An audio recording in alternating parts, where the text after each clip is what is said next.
संकट से जूझ रही टेलीकॉम कंपनी वोडाफोन आइडिया को एजीआर बकाया मामले में दूरसंचार विभाग यानी डिपार्टमेंट ऑफ टेलीकम्युनिकेशन से बहुत बड़ी राहत मिल गई। इस बड़ी राहत के बाद शेयर बाजार में वोडाफोन आइडिया के शेयरों में जबरदस्त खरीदारी देखने को मिली। शुक्रवार को कारोबार शुरू होते ही यानी ट्रेडिंग सेशन के दौरान ही कंपनी का जो शेयर है वो 8.34% की छलांग मारकर जो है 12 रुपये 40 पैसे के लेवल तक पहुंच गया। असल में मैडम वोडाफोन आइडिया ने आधिकारिक तौर पर जो है जानकारी दी कि फाइनेंशियल ईयर 2006-7 से 2018-19 तक उसके एजीआर बकाये को अब रिस्ट्रक्चर कर दिया गया है। टीओटी ने 31 दिसंबर 2025 तक के जो कुल जो है मूलधन यानी जो प्रिंसिपल अमाउंट था, ब्याज था, जुर्माने की राशि को भी अब फ्रीज कर दिया।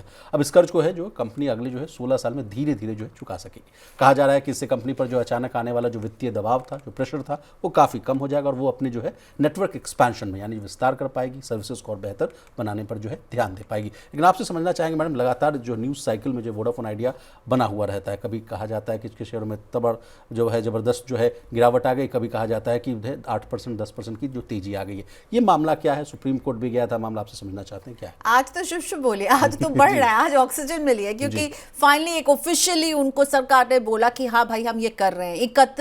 31 दिसंबर माफ कीजिएगा, जब ये बात आई थी तो वोडाफोन ने कंसर्न दिया था कि हमें अभी ऑफिशियली कुछ नहीं पता है। तो अब आधिकारिक तौर पर जब उन्हें ये जो है ऑफिशियली बता दिया गया है और इसी का इम्पैक्ट हमने देखा आज वोडाफोन आइडिया के शेयरों में। ऑक्सीजन मिला और ये शेयर भागा, लेकिन इस भाग दौड़ का क्या मतलब है? आपको याद होगा 123 रुपए का ये शेयर हुआ करता था, अब देखिए कितनी 11 रुपए। हाँ, और आज हम सेलिब्रेट कर रहे हैं कि भाई ये 11 रुपए से ऊपर चला गया है क्योंकि अच्छी खबर आई है। तो वहाँ 123 से अगर कोई चीज़ गिर के 11 रुपए पर आ गई है तो चलिए अब एजीआर को लेकर के उनको एक राहत की सांस तो वो ले ही रहे हैं कि अब वो इसे इंस्टॉलमेंट्स में देंगे। 2041 तक 2041 तक इन्हें पे करना है। पेमेंट का जो प्लान है वो मैम आपसे समझना तो चाहेंगे, वो किस्तों में जाने वाला है विशाल, जो जानकारी हमें मिल रही है। मार्च 2026 से मार्च 2031 के बीच में इन्हें 124 करोड़ एनुअली पे करना है।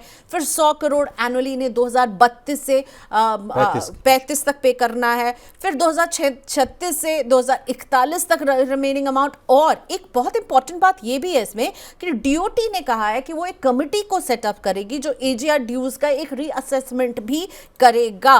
तो बहुत ही मतलब राहत वाली खबर है इसके वोडाफोन आइडिया के लिए एजीआर के फ्रंट पर। जी मैम, पर सब्सक्राइबर के फ्रंट पर अच्छी खबर तो अभी तक नहीं मिल रही है ना, लगातार गिर रहे हैं। 20 लाख से ज्यादा लोगों ने छोड़ा। मैं एक रिपोर्ट पढ़ रही थी विशाल कि हर इनके जो 5 में से एक इनएक्टिव यूजर है। तो इनके आरपू यानी जो पर यूजर जो कमाई है वो इस वजह सबसे कम भी है मैडम। अगर आप इनके जो कंपटीटर्स से देखेंगे, एयरटेल से देखेंगे, जियो से देखेंगे, वो सब तो 200 के आंकड़े के ऊपर हैं। और ये 167 165 से 167 है क्योंकि इनके इनएक्टिव यूजर्स बहुत हैं। पेपर में वो दिख रहा है कि वो यूजर है लेकिन वो सर्विस का इस्तेमाल नहीं कर रहे हैं। और क्यों नहीं कर रहे हैं? क्योंकि सर्विस पुअर है कहीं ना कहीं वोडाफोन आइडिया की। कल परसों भी हम लोगों ने जब मनी सेंट्रल में इस बात को डिस्कस किया था तो एक खबर आ रही थी कि 35 लाख जो है और भी जो सब्सक्राइबर्स इनको छोड़ते हुए नजर आ सकते हैं। 20 लाख मैंने जो आंकड़ा बताया वो नवंबर का था। अब दिसंबर और जनवरी में क्या हुआ मुझे नहीं पता, लेकिन आगे कहा जा रहा है मैडम, रिपोर्ट के आधार पर कहा जा रहा है कि आगे 35 लाख ऐसे